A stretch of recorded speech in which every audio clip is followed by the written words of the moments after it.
سورۃ المزمل، بہت سے لوگ اس کو مزمل پڑھتے ہیں، تو یہ مزمل ہے، زا کے اوپر شد ہے، اور باب کون سا ہے؟ تفاعل، یعنی تزمل تھا اصل میں، اور اس سے متزمل تھا، اور تا زا میں زم ہو گئی تو مزمل ہو گیا۔ اس سورت کے 2 رکوع ہیں، اور پہلا رکوع بالاتفاق مکی ہے اور مکہ کے ابتدائی دور میں نازل ہوا۔ دوسرے کے بارے میں اختلاف رائے ہے، بعض کہتے ہیں کہ 1 سال کے بعد نازل ہوا، اور بعض کہتے ہیں کہ یہ مدینہ میں نازل ہوا۔ 20 آیات ہیں، 285 کلمات ہیں، 838 حروف ہیں۔ اس پارے کا چونکہ مرکزی مضمون دعوت اللہ ہے، تو اس صورت میں دعوت دینے والے کو جس اخلاق اور جس ہتھیار سے لیس ہونا چاہیے، اللہ کے ساتھ جیسا تعلق مطلوب ہے، اس کے بارے میں بات کی گئی ہے کہ داعی کی جو پرسنل خصوصیات ہیں، اس کی اپنی زندگی میں اس کا ذاتی رویہ اور اس کا علم اور اس کی عبادت اور اس کا تقوی اور جو اخلاق اس کے اندر ہونا چاہیے، اس کی یاد دہانی ہے اس میں، کیونکہ دعویٰ کا کام آسان کام نہیں، یہ ایک بھاری کام ہے، اور بھاری کام کے لیے ہمت بھی زیادہ چاہیے ہوتی ہے۔ جنوں کے اندر شاید ہم سے زیادہ طاقت ہے، اس لیے انہوں نے پہلی دفعہ ہی سن کر بھرپور کام شروع کر دیا، اور غلط خیالات پر بھی بھرپور تنقید اور بھرپور طریقے سے میسج کنوے کر کے توحید کی بھرپور دعوت۔ اسی طرح انسان خواہ جسمانی طور پر کمزوری کیوں نہ ہو، لیکن اگر اس کا ایمان مضبوط ہے، وہ اندر سے مضبوط ہے، اس کا اللہ سے تعلق مضبوط ہے، تو پھر وہ بڑے بڑے جنوں سے نمٹنا جانتا ہے، جیسا کہ اس میں فرعون کا ذکر آئے گا، اور بالکل ابتدائی دور کی صورتوں میں سے ہے سورۃ المزمل۔ میں حیران ہو رہی تھی کہ شروع میں ہی اللہ سبحانہ و تعالیٰ نے فرعون کا ذکر کر دیا، کیونکہ نبی صلی اللہ علیہ وسلم کو مکہ میں ایسے ہی لوگوں سے واسطہ تھا، اور ہر ایک کے ایمان کے بقدر اس کا امتحان ہوتا ہے، امتحان بقدر ایمان، اور جتنا کسی کا ایمان مضبوط ہوگا اتنا ہی اس کا سخت امتحان ہوگا، اور جتنا اللہ سے تعلق مضبوط ہوگا اس میں کامیاب ہوگا۔ اور اس کامیابی کے لیے بے حد ضروری ہے کہ انسان کے اندر مضبوطی ہو، اور وہ مضبوطی آ نہیں سکتی جب تک انسان قرآن سے گہرا تعلق نہ رکھتا ہو، اور خاص طور پر رات کی نماز میں قرآن کی قرات کے ساتھ قیام کی عادت نہ ہو۔ یہ ضروری خصوصیت اور ضروری شرط ہے جس کا ذکر یہاں ملے گا۔ یا ایھا المزمل، یا ایھا، یا کیا ہے؟ حرف ندا، اور ایھو کا معنی ہوتا ہے کون سا یا جون سا، جس، کس، یعنی ایھو کا لفظ ان معنوں میں استعمال ہوتا ہے، یا کیا کون سا کیا، اور ہا جو ہے یہ حرف تنبیہ ہے اور فصل کے لیے آتا ہے، فصل کا مطلب ہوتا ہے الگ کرنا، تو حرف ندا اور منادا کے بیچ میں جبکہ منادا معرف باللام ہو، یہ بات سمجھ آ رہی میری؟ منادا معرف باللام، معرف باللام کا کیا معنی؟ کہ ال کے ساتھ شروع ہو رہا ہو، تو ان کو باہم ملانے کے لیے درمیان میں آتا ہے ایھا۔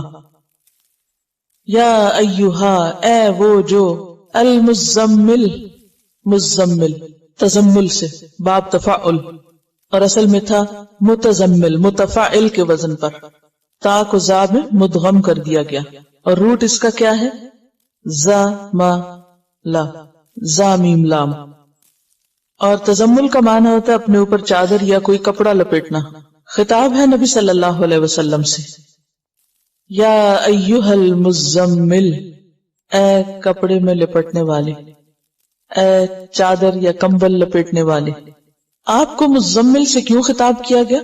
اس کی ایک وجہ تو یہ بیان کی جاتی ہے کہ نبی صلی اللہ علیہ وسلم نے جب پہلی مرتبہ جبریل علیہ السلام کو دیکھا تو آپ کے اوپر ایک بہت دہشت تھی اور خوف تھا اور لرزہ طاری تھا۔ آپ گھر پہ تشریف لائے اور حضرت خدیجہ سے کہا، زملونی زملونی، مجھے کمبل اڑھا دو، کمبل اڑھا دو، یعنی ایک طرح سے پروٹیکشن کے لیے اور اپنے آپ کو سمیٹنے کے لیے۔ اور یہ تو چونکہ نقطہ آغاز تھا، اس کے بعد ابھی مزید آپ پر ذمہ داری ڈالی جانا تھی، لہذا آئندہ جب آپ کو پکارا گیا تو اس نام سے پکارا گیا، اے کپڑا لپیٹنے والے۔ اور عربوں میں دستور یہ ہوتا ہے کہ جب کسی کو خطاب کیا جاتا ہے تو اس کے حال کا ذکر کر کے اس کو بلایا جاتا ہے، اور یہ ایک محبت کا انداز ہوتا ہے۔ مثلا اس کی بہت سی مثالیں آپ کو ملے گی۔ ایک مرتبہ حضرت علی رضی اللہ تعالیٰ عنہ حضرت فاطمہ سے کچھ رنجیدہ ہو گئے، کچھ ناراضگی ہو گئی، تو گھر چھوڑ کے مسجد میں چلے گئے اور مسجد کے فرش پر لیٹے ہوئے تھے، آپ کے جسم کے اوپر مٹی لگ گئی۔ نبی صلی اللہ علیہ وسلم حضرت علی کو تلاش کر رہے تھے اور کرتے کرتے جب مسجد میں گئے تو کہا یا ابا تراب، اے مٹی والے، یعنی یا مٹی میں لپٹے ہوئے یا لتھڑے ہوئے اٹھو تم۔ اسی طرح حضرت ابو ہریرہ جو تھے ان کو بلیوں سے بہت پیار تھا تو ان کا نام ابو ہریرہ رکھ دیا گیا۔ اسی طرح کچھ اور بھی آپ کو ایسے نام ملیں گے یا کنیتیں ملیں گی کہ جو انسان کے حال کو یا اس کے شوق کو یا اس کے کام کو واضح کرتی ہیں۔ تو نبی صلی اللہ علیہ وسلم نے چونکہ پہلی وحی کے بعد کپڑا اوڑھ لیا تو وہ ایک اتنا پیار بھرا انداز تھا کہ اللہ سبحانہ وتعالیٰ نے اس کو یاد کرایا اور فرمایا یا ایھا المزمل، اے کپڑا لپیٹنے والے۔ اب کپڑا لپیٹنے کا وقت نہیں، اب کیا ہے؟ اب تو کام کا وقت ہے۔ آپ ڈرے نہیں، گھبرائے نہیں، یعنی ایک طرح سے تسلی دی جا رہی ہے، محبت سے خطاب کیا جا رہا ہے۔ یا ایھا المزمل، اے مزمل، قم اللیلہ، قم اٹھو، فعل امر ہے قیام سے، اور قیام کہتے ہیں بیٹھے یا لیٹے ہوئے آدمی کا اٹھ کھڑا ہونا یا چلتے چلتے کھڑے ہو جانا، یعنی کوئی بیٹھا ہوا ہے تو بیٹھنا چھوڑ کے اٹھ جائے، یا لیٹا ہوا تو اٹھ جائے، یا پھر چل رہا ہے تو کھڑا ہو جائے۔ ان سب کے لیے کیا آتا ہے؟ قیام۔ قم اللیل، رات کو کھڑے ہو جاؤ۔ اب اس کا یہ مطلب تو نہیں کہ آپ نیند چھوڑ کے تو کھڑے رہا کرو، یہ عام کھڑا ہونا مراد نہیں ہے، یہاں قیام سے مراد نماز ہے، قیام اللیل ہے۔ آپ نے پیچھے پڑھا کہ بعض اوقات نماز کے لیے لفظ قرآن آتا ہے، بعض اوقات تسبیح آتی ہے، بعض اوقات سجدے کا لفظ آتا ہے، تو جز بول کے کل مراد ہوتا ہے۔ اور یہاں پر قم، کھڑے ہو جاؤ، سے مراد ایسے آئیڈیلی کھڑا ہونا نہیں بلکہ نماز میں کھڑے ہونا ہے۔ تو قم اللیل کا مطلب کیا ہوگا؟ اٹھو رات کے وقت اور اٹھ کر نماز پڑھو، اور اللیل سے مراد ساری رات ہے۔ لیکن اگلے حرف استثناء نے، حرف استثناء کون سا؟ اللہ نے واضح کر دیا کہ نہیں، پوری رات مراد نہیں ہے یہاں، بلکہ قلیلاً، تھوڑا، یعنی پوری سے کم، ساری نہیں۔ قم اللیل الا قلیلاً، رات کو قیام کرو یعنی نماز ادا کرو مگر تھوڑا۔ اب کتنا تھوڑا؟ نصفہ، اس کا آدھا، یعنی نصف اللیل، آدھی رات۔ او انقص منہ، یا کم کر لو اس میں سے بھی۔ کس میں سے؟ آدھی میں سے بھی۔ آدھی کا پھر کم کیا ہوگا؟ تہائی ہو جائے گا، 1/3 ہو جائے گا، ٹھیک ہے؟ یا پھر اس کا بھی کم کریں تو چوتھائی ہو جائے گا، یعنی نصف النصف کریں تو چوتھا حصہ رہ جائے گا، یعنی ایک کا آدھا کریں، ایک کے 2 حصے کریں تو کیا ہوگا؟ نصف کریں تو آدھا کہلائے گا، اور نصف کو نصف کر دے تو چوتھائی ہو جائے گا، کوارٹر ہو جائے گا۔ او انقص منہ قلیلاً، تھوڑا سا، تو اس کا مطلب یہ ہے کہ بالکل آدھا نہیں کرنا بلکہ اس میں سے کچھ ہی کم کرنا ہے، یعنی تہائی رات۔ او زد علیہ، یا اس پر زیادہ کر لو، یعنی نصف پر۔ تو نصف یا آدھا جو ہے، ہاف جو ہے، وہ کیا ہے؟ سٹینڈرڈ۔ کبھی آدھے سے کم کر لو یا اس سے بھی تھوڑا کم، یا آدھے سے کچھ زیادہ بھی کر لو، تو ڈیپینڈ کرتا ہے کہ جیسے بھی حالات ہیں۔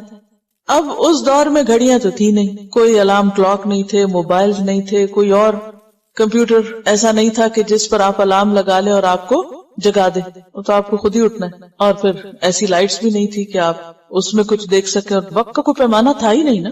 ذرا آپ سوچیں، آج ذرا تصور کریں کسی ایسے دور کا کہ جہاں گھڑی نہ ہو۔ ہمارا تو سارا دن کس کے گرد گھومتا ہے؟ گھڑی کی سوئی کیا گھومتی ہے، اور اس سے زیادہ شاید ہم خود گھوم رہے ہوتے ہیں کاموں میں، اور ہر تھوڑی دیر بعد ہمیں وقت دیکھنے کی ضرورت ہوتی ہے کہ اچھا اب کہاں پہنچے ہم۔ لیکن اس دور میں کوئی گھڑی تھی ہی نہیں۔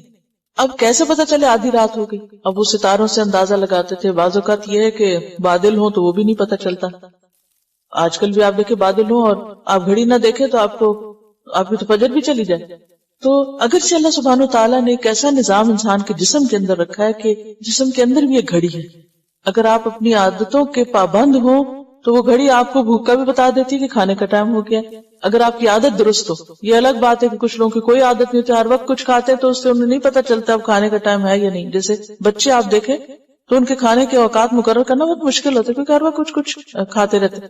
اسی طرح سونے کے اوقات میں جن لوگوں کی کوئی ریگولیرٹی نہیں ہوتی, کبھی ساری رات جاگ رہے ہیں, کبھی کسی وقت سو رہے ہیں, کبھی کب سو رہے ہیں کب جاگ رہے ہیں, تو ان لوگوں کی زندگی میں پھر کوئی طریقہ نہیں ہوتا. لیکن جو لوگ اصولوں کے پابند ہوتے ہیں, فطرت پر ہوتے ہیں, وہ وقت پہ سوتے ہیں, وقت پہ جاگتے ہیں, تو ان کی ایک نیچرل گھڑیاں بھی بن جاتی ہیں. وہ اگر نہ بھی الارم لگائیں تو اس کے بغیر بھی اٹھ جاتے ہیں.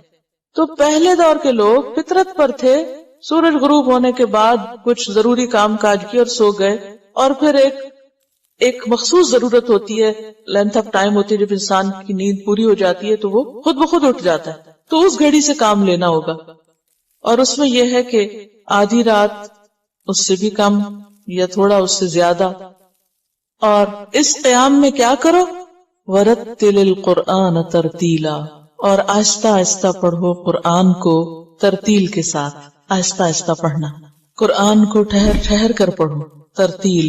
وَرَتِّلِ الْقُرْآنَ تَرْتِيلًا, اور ترتیل کا لفظ جو ہے یہ ریت لام سے ہے, اور رتلا کا معنی ہوتا ہے کسی چیز کی خوبی, آرائش اور بھلائی. اور ترتیل کیا ہے, سہولت اور خوبصورتی کے ساتھ, بہترین تناسب کے ساتھ کسی کلمے کو ادا کرنا, یعنی مناسب طریقے سے اس کو پڑھنا.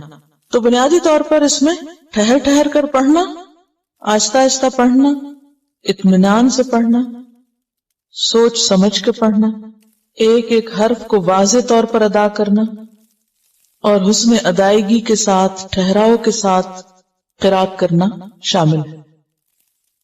ابن عباس کہتے ہیں کھول کر بیان کر کے پڑھنا. ترتیل کیا ہے, کھول کر پڑھنا. وَرَتِّلِ الْقُرْآنَ تَرْتِيلًا, یعنی قرآن کو جلدی جلدی نہ پڑھو, بے سوچے سمجھے نہ پڑھو, بلکہ پڑھنے میں اس کا حق ادا کرو. رَتِّلِ الْقُرْآنَ تَرْتِيلًا. ابن مسعود کہتے ہیں کہ لا تنثرہ نثر الدقل ولا تہزہ ہز الشعر قفوا عند عجائبہ وحرقوا بہ القلوب ولا یکن ہم احدکم آخر السورہ. یعنی اس کا معنی کیا ہے کہ جس طرح تم جلدی جلدی ردی کھجوریں پھینکتے جاتے ہو, ہوتا کیا ہے کہ جب وہ کھجوریں رکھی ہوتی ہیں نا تو ان کو صاف کرنا ہوتا ہے, یا آپ چاول صاف کر رہے ہوتے ہیں تو کیا کرتے ہیں, جلدی جلدی چن کے کیسے پھینکتے ہیں ان کو, جو پھینکنے والی چیز ہوتی ہے, کو پرواہ کرتے ہیں, دھیان کرتے ہیں, نہیں, اٹھایا پھینکا پھینکا پھینکا. اس طرح نہیں قرآن کو پڑھو, اور نہ اس طرح کہ جیسے بال کاٹتے جاتے ہو. کبھی بال کاٹتے دیکھے کیسے کینچی چلتی, اگر آپ نے کبھی کسی نائی کے پاس کھڑے ہو کر کٹنگ کا عمل دیکھا ہو تو اسی سے کہتے ہیں نا زبان کینچی کی طرح چلنا. تو کینچی کی طرح جیسے زبان چلتی ہے, تو اس طرح قرآن کے لیے کینچی کی طرح زبان مت چلاؤ, بلکہ کیا کرو, جب کوئی نادر نقطہ آ جائے تو ٹھہر جاؤ اور اپنے دل کو اس سے متحرک کرو, یعنی اپنے دل کو ہلاؤ اس سے. حرکوا بھی ولا یکن, اور نہ ہو, ہم احدکم, تم میں سے کسی ایک کا غم, آخر السورہ, سورت کے آخر تک پہنچنا, یعنی تمہاری ساری فکر اس پہ نہ لگی ہوئی ہو کہ سورت کب ختم ہوگی, ختم کیوں نہیں ہوئی. یہ ترتیل کے خلاف ہے, کیونکہ جب انسان بار بار آخری حصہ دیکھتا رہتا ہے نا تو پھر کیا ہوتا ہے, ہم سپارہ پڑھتے ہیں نا, عام طور پر ہم سورتوں کا حساب تو نہیں کرتے نا, ہم لوگ عام طور سے سپاروں کا کرتے ہیں. تو جو لوگ مثلا ایک سپارہ پڑھنے کے عادی ہیں تو وہ ضرور دیکھتے اچھا کتنے صفحے رہ گئے, اچھا کتنا باقی, اچھا پھر دیکھتے اچھا ٹائم تھوڑا, پھر وہ اور تیز کر دیتے ہیں اور تیز کر دیتے ہیں.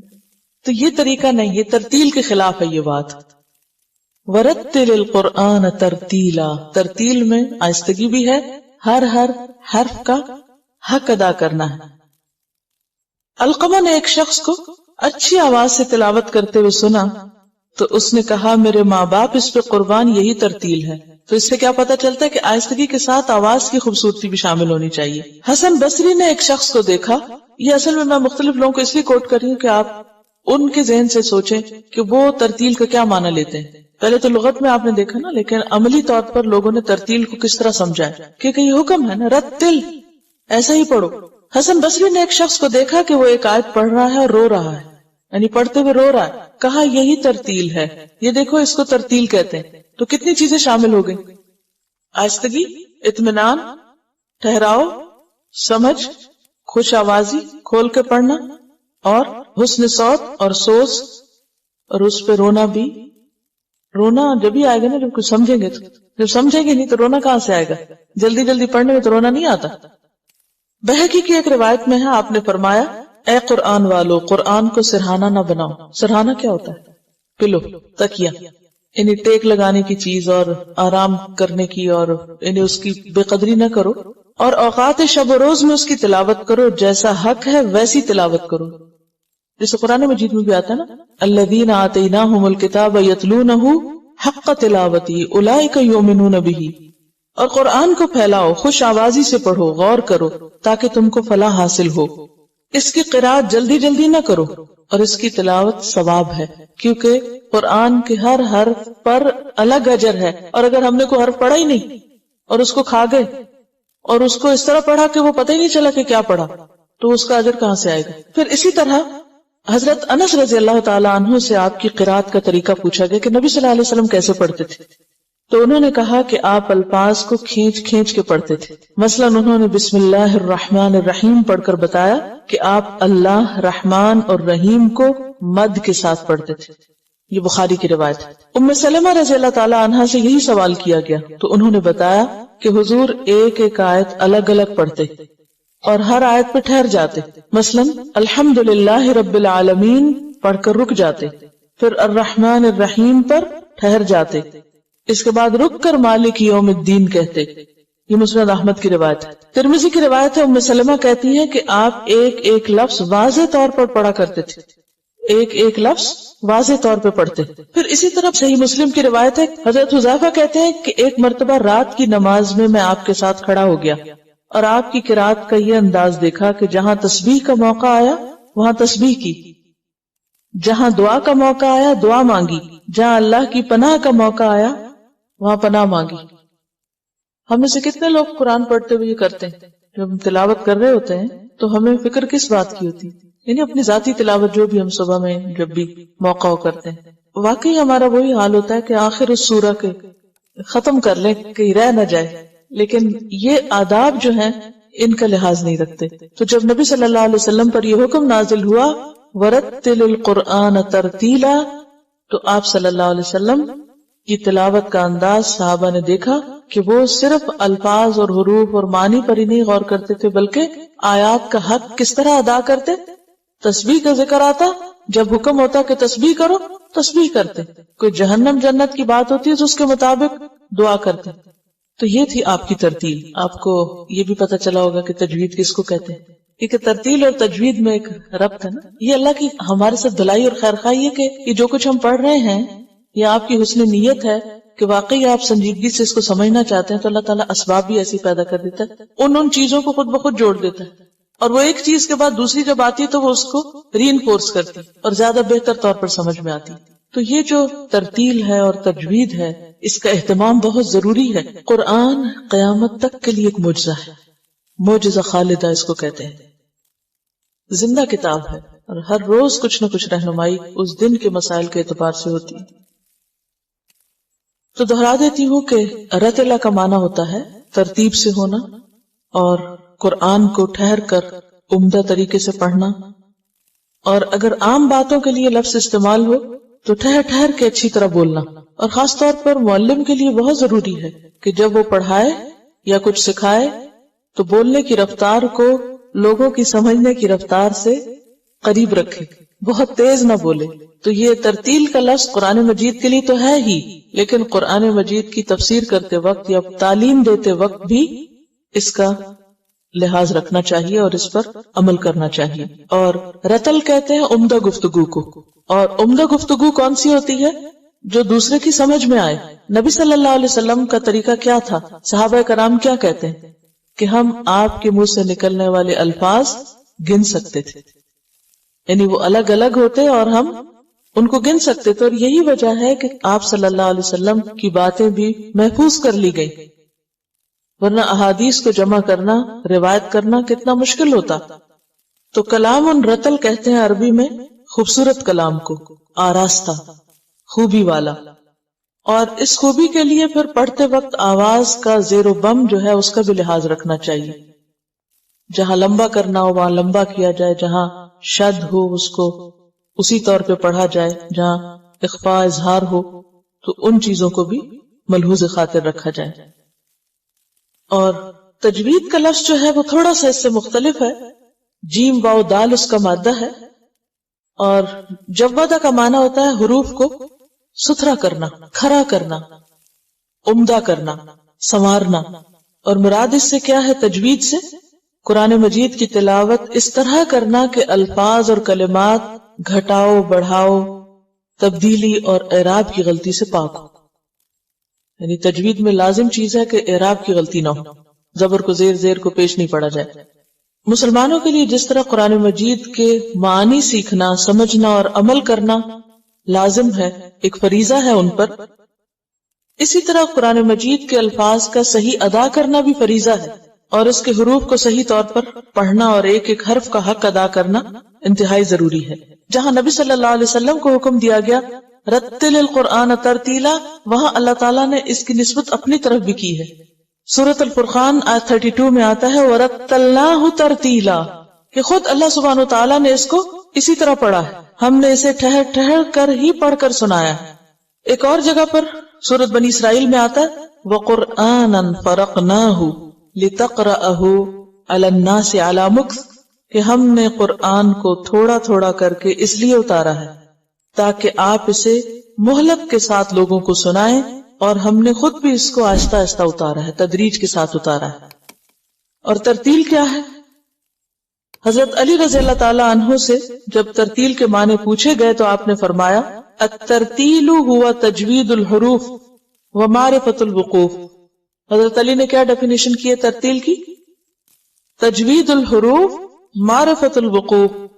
اگر یاد کر لیں زبانی تو بہت ہی اچھا ہے.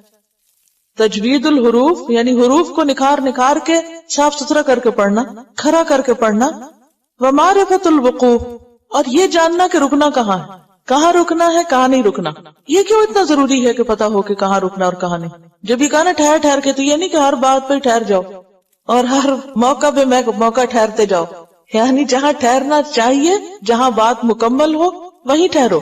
یہ ایک فن بھی ہے. فن سے مراد انجوائمنٹ نہیں، یہ مراد اس سے اردو والا فن، یعنی ایک سکل ہے اور ایک مہارت کی چیز ہے جس کے لیے انسان کو باقاعدہ کوشش اور محنت کرنی پڑتی. کوئی بھی ماں کے پیٹ سے یہ فن لے کے نہیں آتا. یعنی کسی کو بھی کوئی یہ نہیں کہہ سکتا گاڈ گفٹڈ اور خود ہی آ گیا. سب کو اس میں محنت کرنی پڑتی، اور سب کے لیے لازم ہے کہ وہ اس کے لیے کوشش کرے اور اس میں مہارت حاصل کرے. یعنی یہ ایک سکل ہے، مہارت ہے، اور کسی بھی سکل کو حاصل کرنے کے لیے کیا کرنا پڑتا ہے؟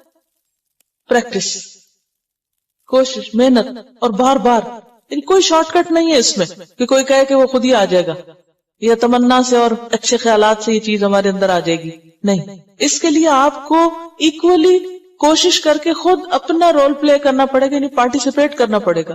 تو جو لوگ قرآن پڑھتے وقت یعنی تجوید کے وقت منہ نہیں کھولتے، یا یہ کہ ان حروف کو ادا کرنے کی ایفرٹ نہیں لگاتے، وہ نہیں سیکھ سکتے. یعنی بعض لوگ شاید تھکے ہوئے ہوتے ہیں یہ کیا، یا وہ اس کو ضروری نہیں سمجھتے. تو صرف سننا کافی نہیں ہے.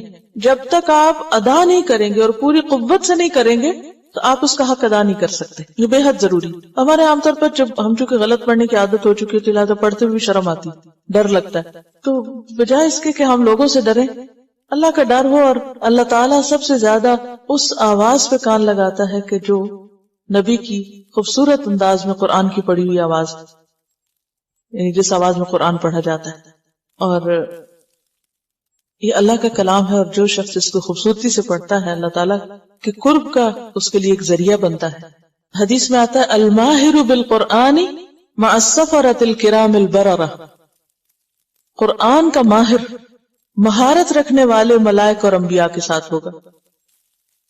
نبی صلی اللہ علیہ وسلم نے فرمایا زینوا القرآن باصواتکم، قرآن کو اپنی آوازوں سے زینت دو. ایک اور جگہ پر فرمایا من لم یتغن بالقرآن فلیس منا، جس نے قرآن خوش آوازی کے ساتھ نہ پڑھا وہ ہم میں سے نہیں.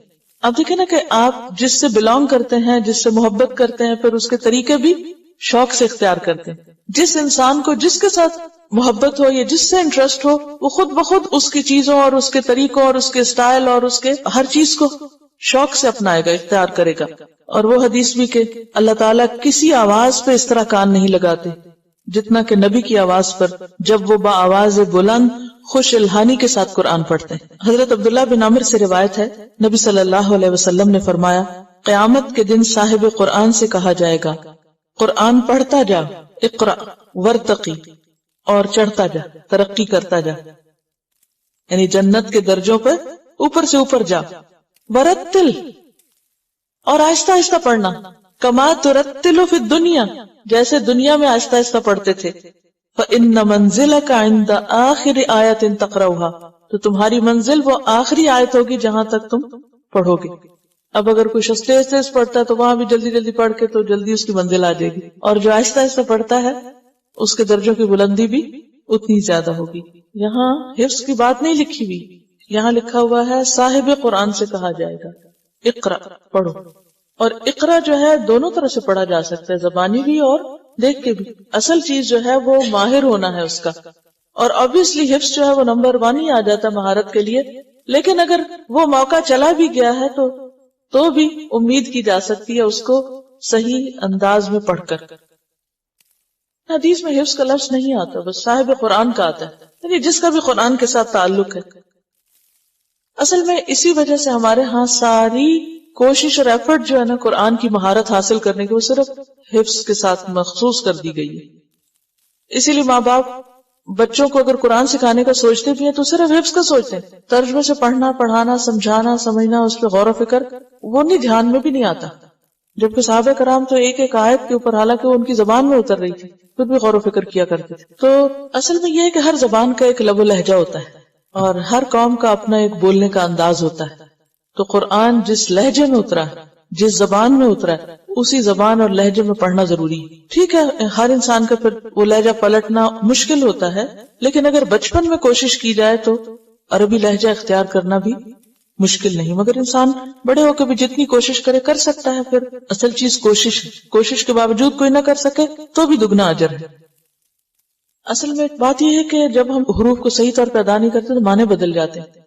یعنی اگر آپ سین اور صاد کو درست نہیں ادا کرتے یا ضاد اور زا کو نہیں، اب مثلا ضربہ کا معنی ہوتا ہے مارنا، اور ضربہ زا کے ساتھ پڑھے تو معنی ہوتا ہے مویشیوں کو باڑے میں بند کرنا، بالکل ہی معنی الٹ جاتا ہے۔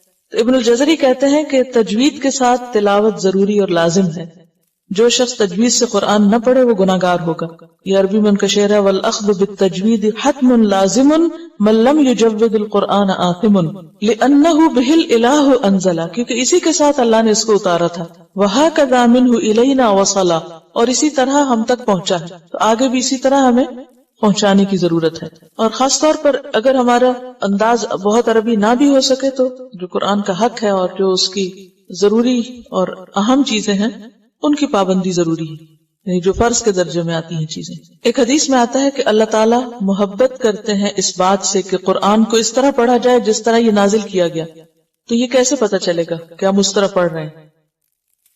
حضرت عائشہ کہتی ہیں نبی صلی اللہ علیہ وسلم قرآن کو آہستہ آہستہ اور الفاظ کو علیحدہ علیحدہ کر کے تلاوت کرتے تھے۔ اور پھر حضرت انس کی بات حضرت ام سلمہ کی آپ نے سنی، آپ نے وارن بھی کیا کہ قرآن کو عربوں کے لب و لہجے کے مطابق پڑھو، اہل فسق اور کبائر کے لہجے کی طرح نہ پڑھو، یعنی فاسقوں کے لہجے کی طرح نہ پڑھو۔ اور ایک اور چیز یہ ہے کہ جہاں اس کے پڑھنے میں آواز خوبصورت ہونی چاہیے، اہتمام سارے ہونے چاہیے، وہاں اپنے آپ پر بھی تھوڑی سی توجہ دینی چاہیے کہ پڑھتے وقت ایسی حرکتیں ہم نہ کریں کہ جس سے قرآن کے ادب میں خلل آئے۔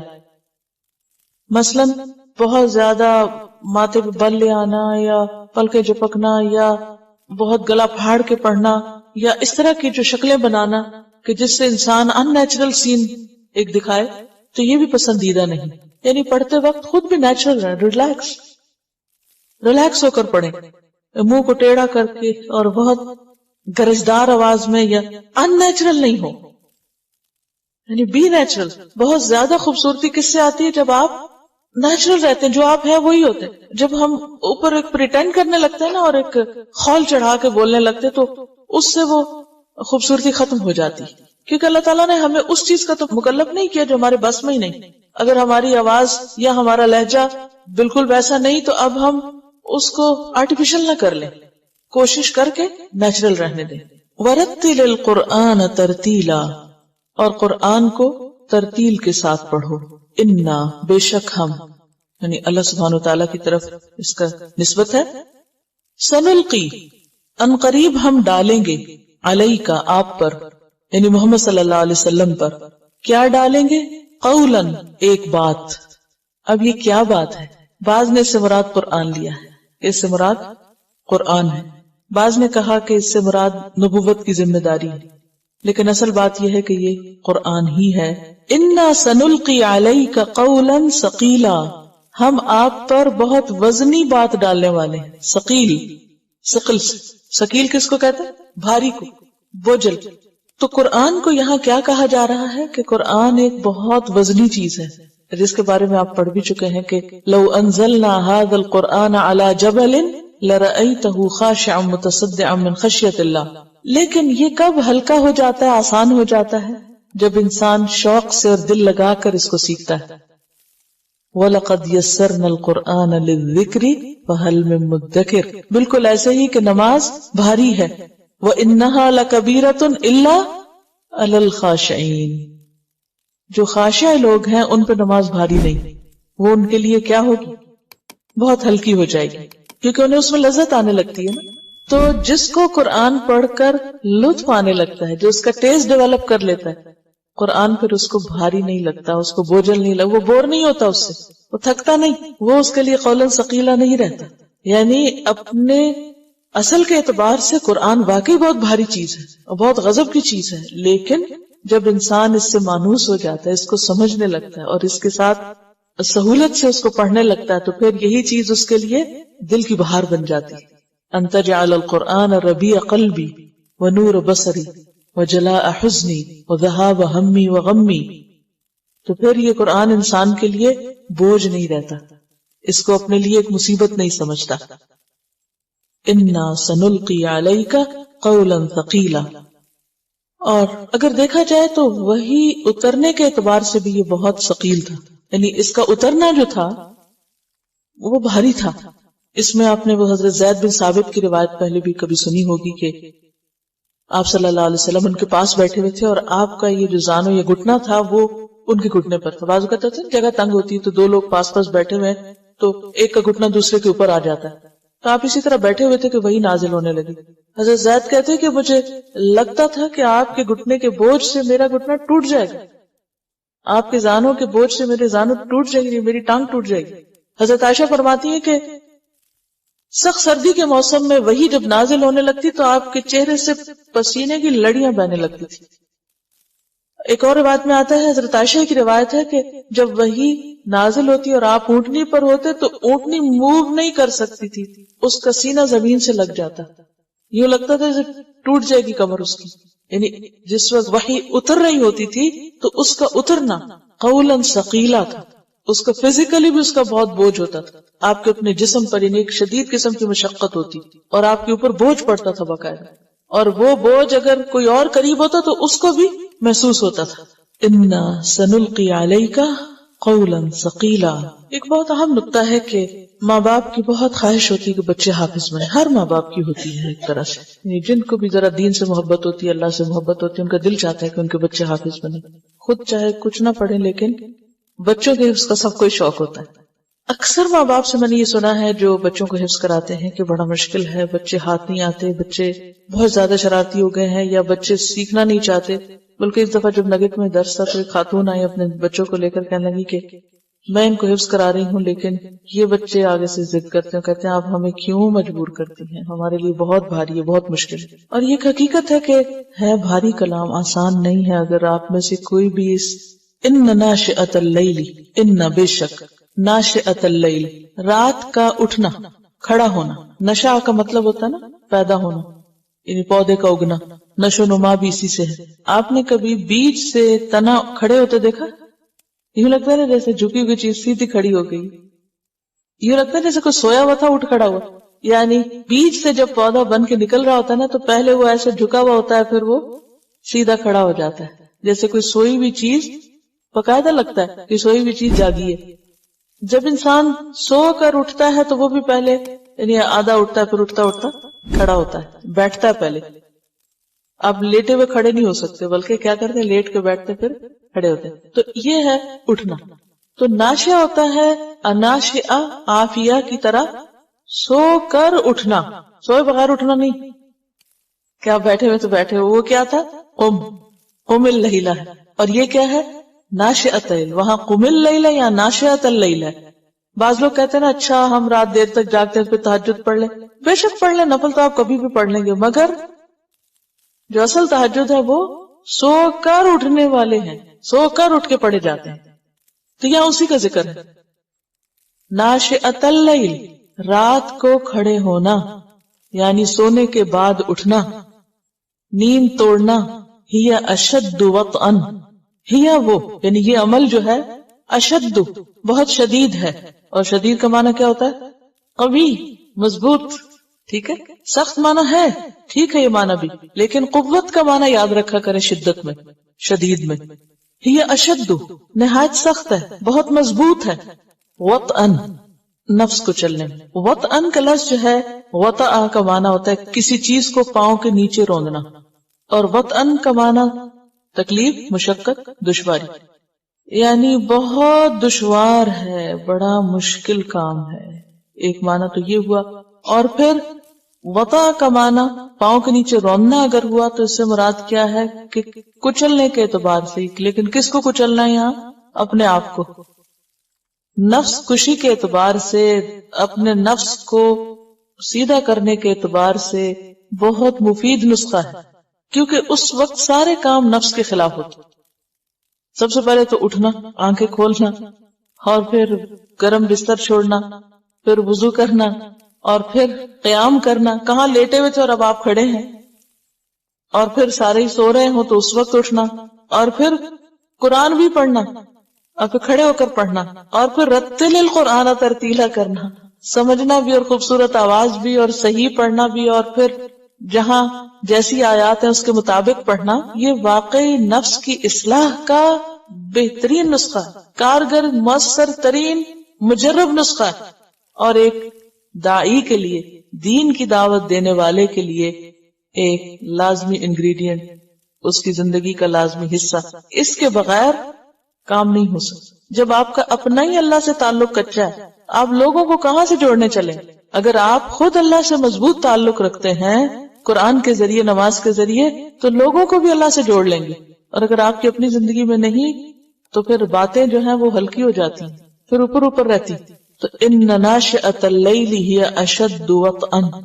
اور وطئن کا لفظ اگر معاطات سے ہو یعنی با مفعلہ سے، تو اس کا معنی ہوتا ہے کان اور دل کی موافقت، یعنی جو انسان بول کے سن رہا ہو وہ دل میں بھی جا رہا ہو. تو رات کا وقت جو ہے، اور رات کو جب انسان سو کے اٹھتا ہے اور صبح فریش ہوتا ہے اگر ٹائم پر سویا ہو، اس وقت دماغ جتنا تازہ ہوتا ہے اور اس میں جو قرآن سنا جاتا ہے اور جو پڑھا جاتا ہے وہ پھر دل پر بہت اچھی طرح اترتا ہے اور نفس کی اصلاح کے لیے بہت فائدہ مند ہوتا ہے. یعنی قرآن سمجھنے کا بہترین وقت ہے اور اپنے اندر جذب کرنے کا خاص طور پر. وہ اقوام قیلا، اور زیادہ سیدھا، اقوام قائم سے، اور زیادہ سیدھا، قیلا قول کے اعتبار سے. یعنی انسان کو جب خود اچھی سمجھ آتی ہے تو پھر اسے دوسرے کو بات سمجھانا بھی آسان ہو جاتا ہے، بات میں بھی مضبوطی آتی ہے، کیونکہ کلیئر انڈرسٹینڈنگ ہوتی ہے انسان کی اپنی. اگر آپ کی اپنی انڈرسٹینڈنگ واضح ہے تو پھر جب آپ بتا رہے ہیں تو وہ بھی کیا ہوگا؟ بہت درست ہوگا. کیونکہ بتاتے ہوئے عام طور پر یہ ہوتا نا، پتہ نہیں میں ٹھیک بتا رہا ہوں یا نہیں بتا رہا، اور صحیح ہے کہ نہیں ہے. تو یہ کانفیڈنس کہاں سے ملتا ہے؟ تہجد کی نماز سے ملتا ہے. اور پھر آپ دیکھیے کہ قیلا کا لفظ جو ہے، چونکہ قیل قول کے لیے آتا ہے، بات کے لیے، تو بات میں پھر سب سے پہلے تو اس سے انسان کا اپنا بولنا بھی مراد ہے اور قرآن بھی مراد ہے، یعنی اللہ کا قول. یعنی قرآن سمجھنے میں، قرآن میں غور و فکر کے لیے بہت ہی مناسب طریقہ ہے. اور یہ حقیقت ہے، اگر آپ روز کا سبق صبح تہجد میں ترتیل کے ساتھ پڑھیں، آپ دیکھیں گے کیسے معنی سمجھ آتے ہیں. جو فریش مائنڈ ہوتا ہے نا انسان کا، ایسے ایسے اور آئیڈیاز آ رہے ہوتے ہیں کہ جو دن کے جمیلوں میں نہیں آتے. اس وقت گہرے قسم کے خیالات آتے ہیں کیونکہ سکون ہوتا ہے نا، یکسوئی ہوتی ہے. تو تھوڑا سا انسان اپنی عادات کی اصلاح کر لے، ذرا جلدی سونے کی فکر کرے تو نیند بھی پوری ہو جاتی ہے اور اٹھنا بھی آسان. ان ناشئۃ اللیل ہی اشد وطئا واقوم قیلا. اور پھر آپ دیکھیے کہ رات کے وقت جو دعائیں قبول ہوتی ہیں اور اللہ کا قرب جو نصیب ہوتا ہے، حدیث میں آتا ہے جب رات کا تیسرا حصہ رہ جاتا ہے تو ہمارا پروردگار پہلے آسمان پر اجلال فرماتا ہے اور فرماتا ہے کون ہے جو مجھ سے دعا مانگ رہا ہے کہ میں اس کی دعا قبول کر لوں، کون ہے جو مجھ سے سوال کر رہا ہے میں اس کو دوں، کون ہے جو گناہوں کی معافی چاہتا ہے میں اس کو معاف کر دوں، بخش دوں۔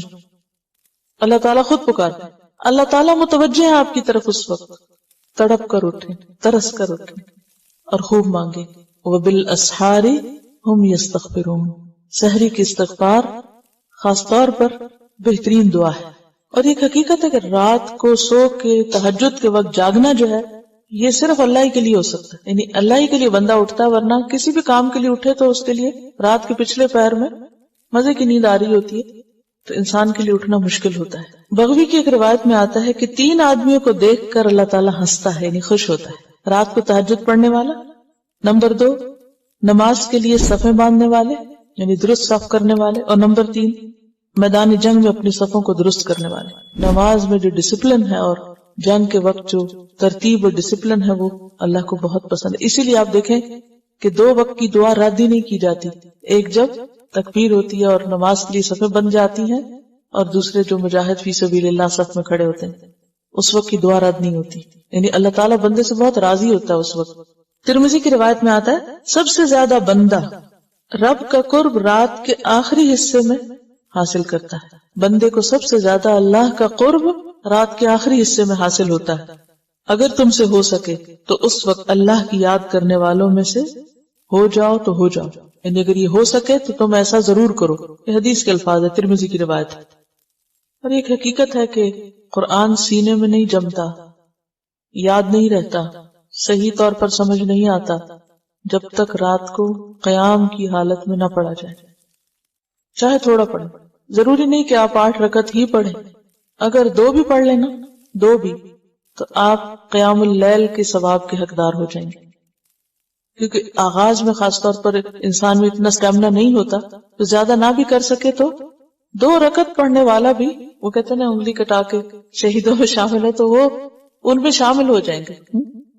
ان ناشئۃ اللیل ہی اشد وطئا واقوم قیلا ان لک فی النہار سبحا طویلا، ان لک بے شک آپ کے لیے، فی النہار دن کے اوقات میں، سبحا مشغولیت ہے، مصروفیت ہے، طویلا طویل لمبے چوڑے کام ہیں، بہت سے کام ہیں، ان کاموں میں پھر قرآن پہ غور و فکر کرنا مشکل ہے، تو اس کے لیے رات کا وقت زیادہ مناسب ہے۔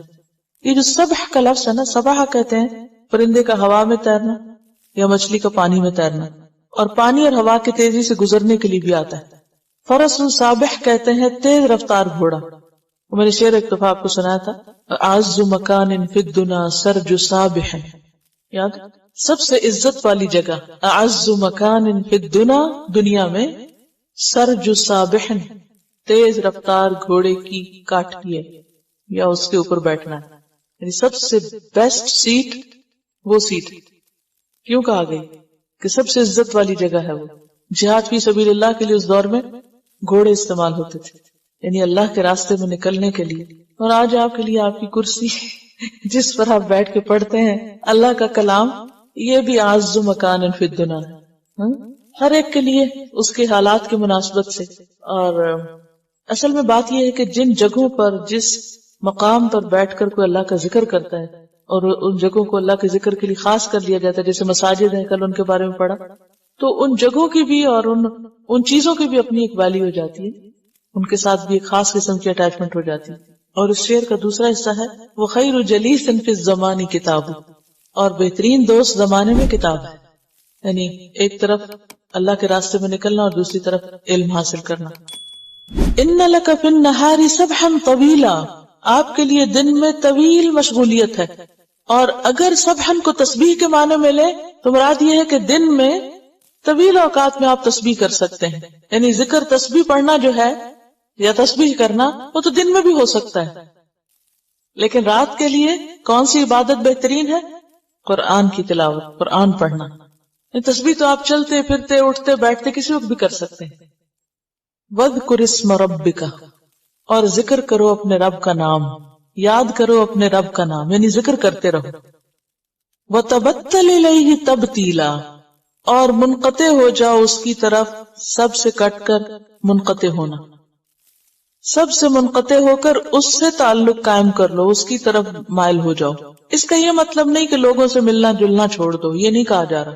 اس کا مطلب یہ ہے کہ جب عبادت کے لمحات ہوں، اللہ کے ذکر کا وقت ہو، تو پھر لوگوں سے اجنبی ہو جاؤ، پوری یکسوئی سے عبادت کرو۔ اللہ سے تعلق مخلوق کے تعلق پر غالب ہو، یعنی جب ہمارا بندوں کے ساتھ معاملہ ہو رہا ہو تو اس وقت بھی ہمارے دل میں اللہ کی یاد ہو، لیکن جب ہم اللہ کو یاد کر رہے ہوں، قرآن پڑھ رہے ہوں، تو پھر کیا کریں؟ دنیا کی باتیں اور یادیں ایک طرف رکھ دیں۔ ہم میں سے کتنے جو یہ کر سکتے کہ رات کو نماز پڑھتے وقت دنیا کی باتیں نہ سوچیں؟ یہ ہے تبتل الیہ تبتیلا۔ یا یہ نہیں کہا گیا کہ آپ دنیا چھوڑ دیں، تارک دنیا فقیر بن جائیں اور نہ شادی کریں اور نہ یہ دنیا کا کوئی کام نہیں ہو، تو حدیث میں واضح طور پر آتا ہے ان لنفسک علیک حق، ان لاہلک علیک حق، وان لضیفک علیک حق۔ تو انسانوں سے تو میل ملاقات، ضروریات زندگی سب ہوتی رہیں گی، لیکن تبتل الیہ تبتیلا کیا ہے کہ جب اللہ کی